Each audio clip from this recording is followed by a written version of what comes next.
Hawa commanders wetu formed up units ambazo tuko nazo, machifu wetu, madio wale tunaita assistant county commissioners. Nasema asante sana kwanza kwa hii kazi ambayo umefanya. Serikali yetu kiongozwa na Mheshimiwa Rais Uhuru ilitoa amri kwa sisi jamii ambazo zinaishi huku Baringo ya kwamba hizi silaha ambazo ni haramu zirudishwe. Silaha hizi zimefanya madhara mengi katika eneo hili la nchi yetu ya Kenya. Na mimi na kamati yetu, kama mnajua mimi Henry Wafula County Commissioner, ni kwamba nimewahimiza watu wetu sana, hasa wakazi wetu wa Pokot huku Tiati, ya kwamba tafadhali rudisheni hizi silaha. Serikali ina nguvu ya kuwachunga nyinyi. Na nataka kushukuru Mungu sababu nilipokuja hapa tarehe 21 na kamati yetu ya usalama, tulielewana na machifu na viongozi wengine wakiongozwa na madio wao na DC wetu Bwana Karani ya kwamba rudisheni.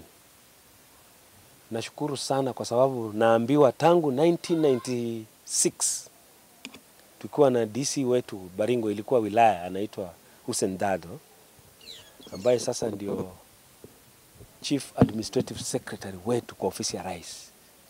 Ndio jamii hii ilirudisha silaha. Hiyo ni miaka mingi sana.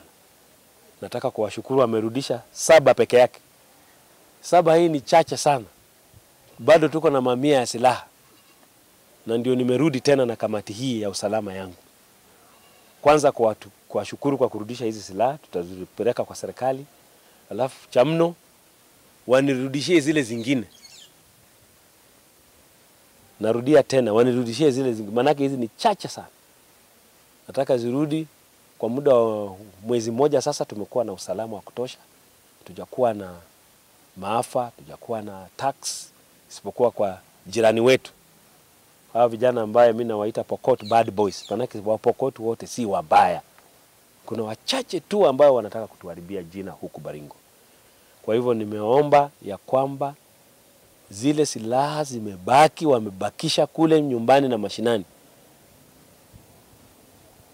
wazirudishe mara moja, either kwa chifu wetu, assistant chief, ama kwa station yote ya polisi. Mwisho, nataka kuwashukuru wale machifu wamefanya kazi hii na wako hapa nyuma. Hata nitawaandikia barua nzuri kusema mnafanya kazi nzuri, ili wahimize wale wengine ambao hawajaleta ya kwamba warudishe. Na wale hawajaleta, na niliwapa majina, manake tulianza na zile bunduki 38. Mimi naona hakuna haja wao kuwa wanatufanyia kazi ambayo haileti mafaa kwa hii Baringo yetu. Lakini nataka kuwashukuru wale wamerudisha, na wawe funzo kwa wale wengine, waonyeshe ile style ambao wametumia kuambia hawa vijana wetu wabaya ambao wako bado na bunduki haramu.